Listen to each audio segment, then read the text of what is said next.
There is a fifth dimension beyond that which is known to man. It is a dimension as vast as space and as timeless as infinity.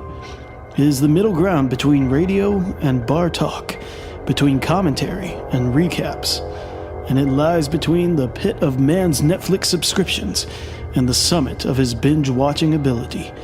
This is the dimension of podcasting and the Twilight Zone. These are the Zone-i-Sodes. And now your hosts, Brandon Davis and Scott McFarland. And hello to all of you out there in podcast world. This is the Front Row Movie Reviews. I'm your host, Brandon Davis, and this is the podcast for people who actually like movies and TV some of the time. And this is our 17th episode of Zone-i-Sodes. We are just driving our way through season 1 here of the Twilight Zone on this trek we're doing to cover all episodes from the entire run of the series. And I have here with me my companion for this journey. What are you, Doctor Who? I'm a companion now? That's another TV show that we can never, ever finish. We got a lot of episodes to cover, so I got to come up with as many synonyms as I can. I'm Scott. Hi. And this episode, we are talking about episode 17, The Fever, which premiered on January 29th, 1960. So we're almost done with the first month of the 60s here. And it's interesting now because we're in kind of this interesting wave of episodes here. We've seen a lot of high quality stuff, and this is an episode that has an interesting premise to it. Don't know exactly if the execution though comes off. You're being so nice to a crappy episode. Really, you are. Oh man. Well, before we give our first impressions of the episode, give us the plot synopsis of this. I'm anxious to hear this one. Oh joy. Franklin Gibbs is an abusive husband who believes the world is amoral and only he is pure at heart and soul. So, of course, Franklin Gibbs is an idiot. When Franklin's wife wins a trip to Vegas, Franklin goes along begrudgingly and refuses to let his wife gamble. As they are leaving the casino floor, someone gives Franklin a quarter. He puts it in a machine and wins. After getting the gambling fever that night, Franklin returns to the casino floor and continues to try to win to no avail. He winds up draining his life savings over hours of slot machine play. But that's not enough for our lovely Franklin. In the middle of the night, he is haunted by the slot machine that he was playing with. The slot machine enters his room, and Franklin ends his nightmare by leaping out a window. Not a tear is shed. The end. Yeah, his wife doesn't even really shed a tear, does she? I do love the two guys at the end. Like they're looking at the dead body going, well, he kind of let it go to his head. I'm like 1-800 bets off. You know? Yeah, it's interesting. This is a full Rod Serling script. He didn't even adapt this from anything. So poor Rod was. Rod sitting there at the table going, I'm one short. Damn it.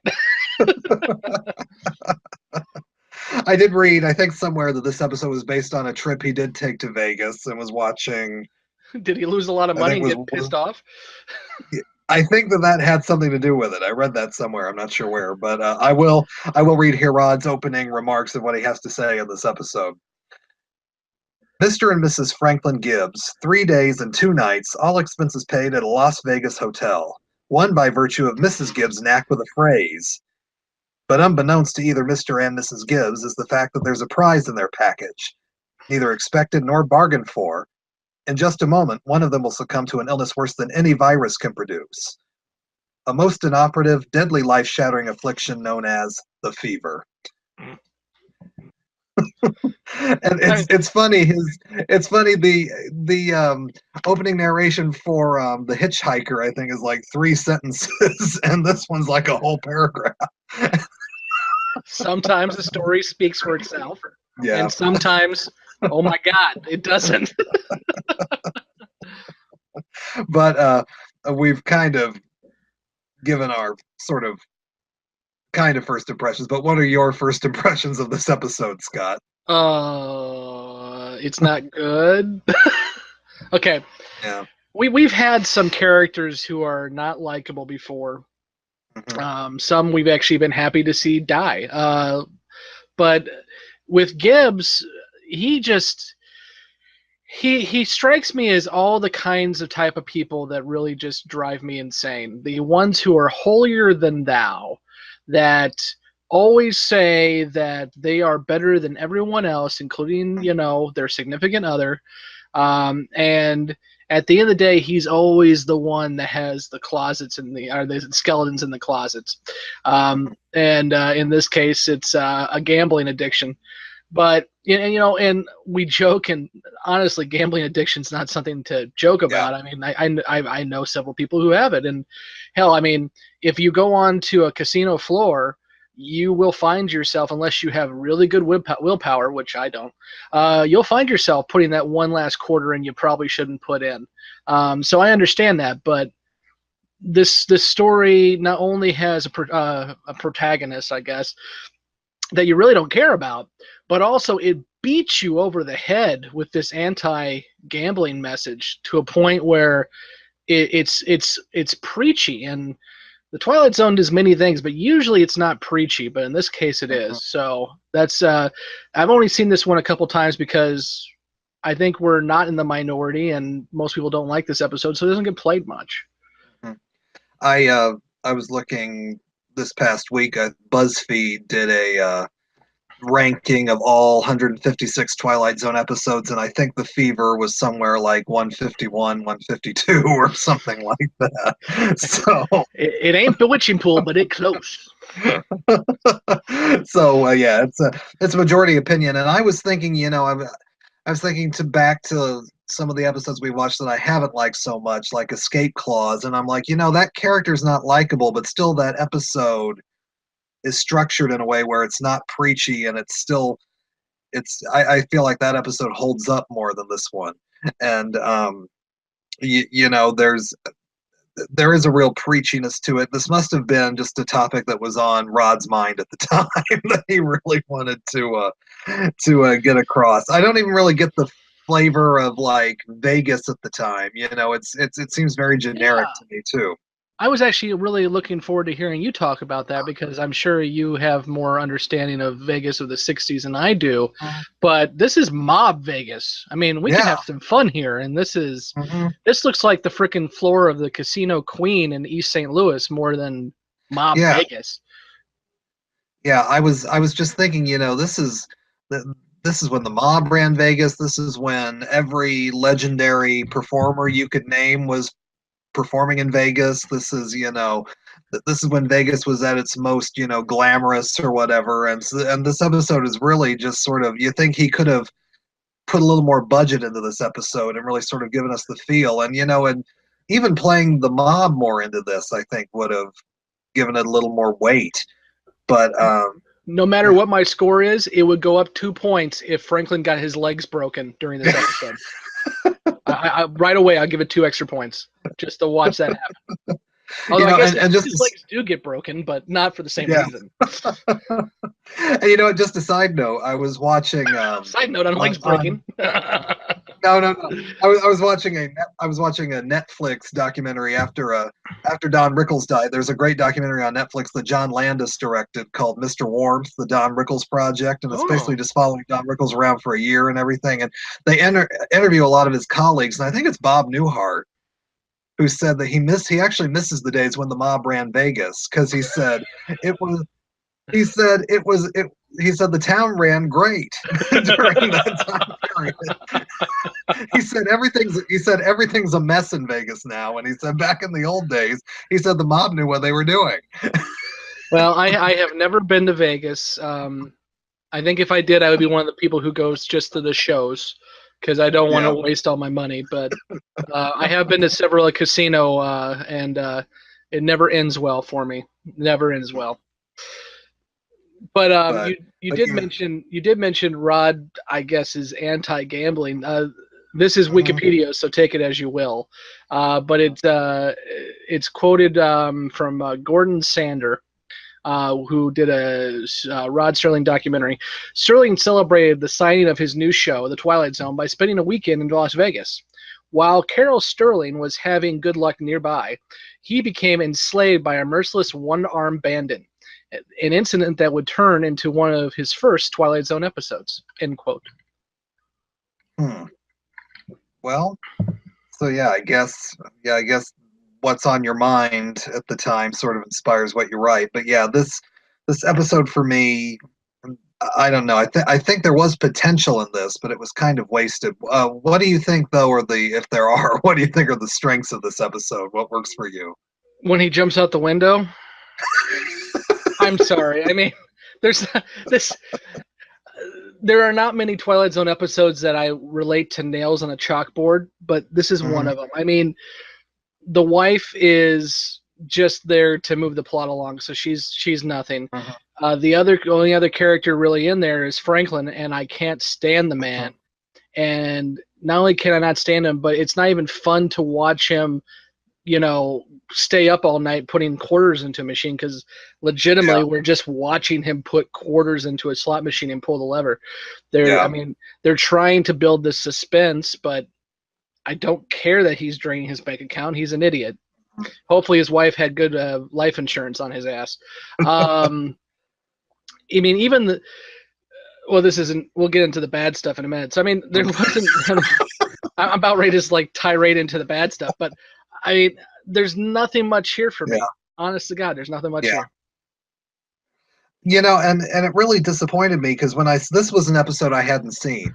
And when I looked at the cast and I saw that Everett Sloane was the lead playing Franklin Gibbs, and Everett Sloane was a great character actor. And he's one of the best parts, in my opinion, of Citizen Kane.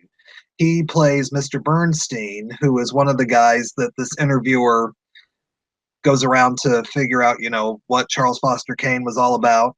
And he plays this wonderful character, and he tells this great story, and he's so affable and everything, and in all these flashbacks, and he's great in all these other movies, but he gives no, I don't know, there's no pathos to this guy. And someone with a gambling addiction, you feel like has to have some sort of humanity to him.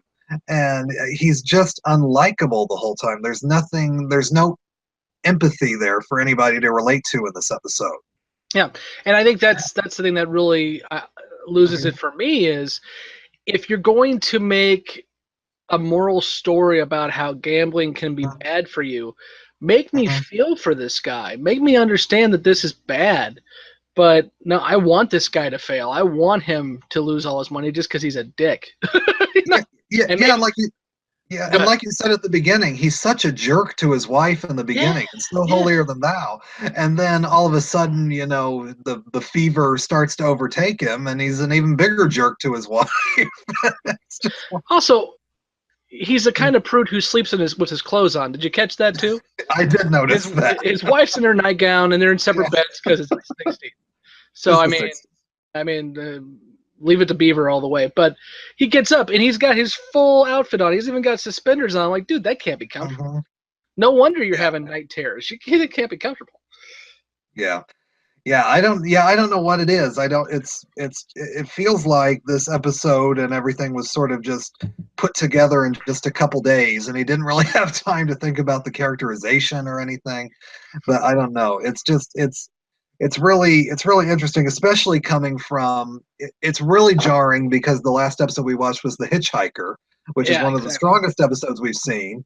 And then to go to this one, it's really jarring. Maybe if you watched it out of order and you saw, even though I haven't seen it, but you built it up for me, Bewitching Pool. Maybe if you watch this right after that one, it would seem more like. You're gonna love that episode 3 years from now when we get to it. We've only got 139 to go before we get there. I'm not going to jump ahead at all of that one. I will save that one for very last, I promise. Way to go out with a bang. So, oh my gosh. Rocky and Bullwinkle, man. That's all I'm going to say. You'll know it when you hear it. Okay. Moose and squirrel. Okay, well, I guess we talked about what worked for us, but what doesn't work for you in this episode? This has some amazing special effects of a slot machine on a push cart probably a string right out of the camera and just them pulling it at it. I'm sorry, the design of the slot machine isn't even ominous. It's like I guess you could have made it look eerie or something like that, but it just doesn't look. It looks like something you'd find at Circus. You could have like, and they do it later on, like A Nice Place to Visit, which is not to get ahead of myself, but that's one of my favorite episodes. They have a little slot machine that has a devil on it. So I mean, you can make this, look a little different. But yeah, this is the kind of slot machine you find at a garage sale. It's not good. Or even, and it's an episode we're going to get to next season, but it's one I've seen, in Nick of Time, the little machine that Shatner's messing with. It's much smaller and it looks ominous too, and they have much more to work with here. And actually, now you say that, it is Nick of Time. I mixed up my. Oh no, yeah, that's fine. But yeah. So what else doesn't work for you? I think I said everything. Yeah. No, I mean, where do you begin with an episode that is just wholly bad? What doesn't work for me is Franklin again. Another thing that didn't work for me, and it was, again, nails on the chalkboard, is the voice that is like haunting him, like Franklin. Oh, I know. Like, what the hell is that? I know. It just, I don't know. It could have been a lot more. It's supposed to be haunting, I guess, but it's more annoying than anything. And I will say the actress Vivi Janis, who plays his wife, she does what she can, but once again, it's a very underwritten character, and she's just there at first to be the sort of victim that he is shaming at the beginning, and then she's this woman he ignores for the middle half, and then she's this sort of crying, sobbing wife when he jumps over the edge, literally. And but like I said, she doesn't even shed that many tears after he jumps. No. And the one thing she has going for her is that the last scene where he's going completely ape and he was seeing the slot machine coming after him, and she can't see it. And she could play that a little more like, this dude's crazy. How do I handle this? But even at that point, she's just like, what's wrong? What's going on? I don't see anything. I'm like, okay, just jump out the window, Franklin. Do us all a favor. Yeah, I don't know. And the episode also just feels claustrophobic, but that's not what Serling was going for. I don't even get that. I mean, that's the other thing too, is you can obviously see that this was shot in a budget. I mean, this isn't a casino floor. This is somebody's, room. Because you think in Hitchhiker they do all these driving location things, so I'm sure they were trying to save money after that. But still. Well, here's the thing, though. They were in Death Valley 2 episodes ago. Yeah. Take a trip over to the casino. Yeah, they were right by Reno. You filmed in Death Valley. I mean, you're close. Just go a little farther. But no, I mean, I don't even get claustrophobia. I mean, there are 2 set pieces here. So obviously this was a low-budget episode, but you have the open floor with a couple casino machines, and off in the back you can see like the poker room, but that's really just a table. And then you have their hotel room, which I guess is kind of claustrophobic because it's dark. But aside from that, it's actually, because they won this thing, they're in a suite. So there's a lot of open space. So I don't even get any kind of ambiance from the set pieces. They didn't even try on that. Yeah, it looks like a high school play set of a casino or something like that. Serling, knew Vegas. He could have added these touches. And maybe this is me from 2017 looking back. I wonder how many people had been to a casino in 1960. Maybe this was, they went on the cheap because it didn't matter back then. But now, that's I don't true. know, even if you're not a gambler, 9 times out of 10, anyone you talk to has at least walked into a casino at this point. Especially you live in the Midwest, we got tons of them. So everyone has seen what a casino looks like, so it's even worse now. But maybe in the 60s they let it go, but still it's not good. Yeah, but I mean, I think we've pretty much beat this episode to death right now. But just for me, he did have a topic that I'm sure because of I'm sure I don't think gambling, Gamblers Anonymous even existed probably at the time. So this was something he really could have shown a spotlight on, but by putting such an unlikable character in it, you're just rooting for him to self-destruct. If it had been a more likable character, it probably could have had more of a weightier end to it, at the very end, and just that final shot of the slot machine approaching him at the end. It's Franklin! Red drum! Red drum! oh, I'm sorry. If only Stephen King had been around. It was, Franklin! Okay, sorry. yeah, just not the finest half hour we've seen so far this season. That's probably an understatement, but I got nothing else, boss. I got nothing. So I Let's guess rank this sucker. let's flip the page quick to the next episode here. We're just a reminder, if you're joining us first time for this episode, and I I'm sure sorry. hope you're not. But we rank these episodes on a 1 to 10 scale, 10 being the absolute best Twilight Zone has to offer, 5 being an average Twilight Zone episode, which compared to most TV is above average, and 1 as being just an absolute embarrassment. So Scott, get us started. And where do you put the fever? I'm gonna give this sucker a 1. I was thinking, maybe I'll give it a 2 or a 3, but there is about 153 better episodes of Twilight Zone out of 156. So I'm giving this guy a 1. A 1. You know what? I'll join you. I'll give it a 1. I'm usually generous. Yes. I actually came in ready to give it a 2, but I said, you know what? I'm not going to be generous here. I'll give it a 1. Didn't you give last week? Didn't you give Hitchhiker a 10? I gave it. Yeah, I've given 2 episodes a 10 so far. So we went from a 10 to a 1 for you. That's awesome. To a 1. Yeah. Yeah, I think the lowest I've given something so far is a 4. So I'm not even really. Brandon! So yeah, but the good thing is we're not leaving this episode on it. There's better stuff to come, and next week's episode will be good. Yeah. I promise you. It's yes. But anyway, Scott, before we leave here, before I give Rod's final words, tell people where they can find us. You can find us at thefrontrowmoviereviews.com. And as we mentioned last week, you can find us at our brand new feed. So if you search in whatever your podcast app of choice, you can find us in the Twilight, or by searching Twilight Zone or Zone-i-Sodes. When you do that, do it, please, because I don't know why I just like when you do it, do it.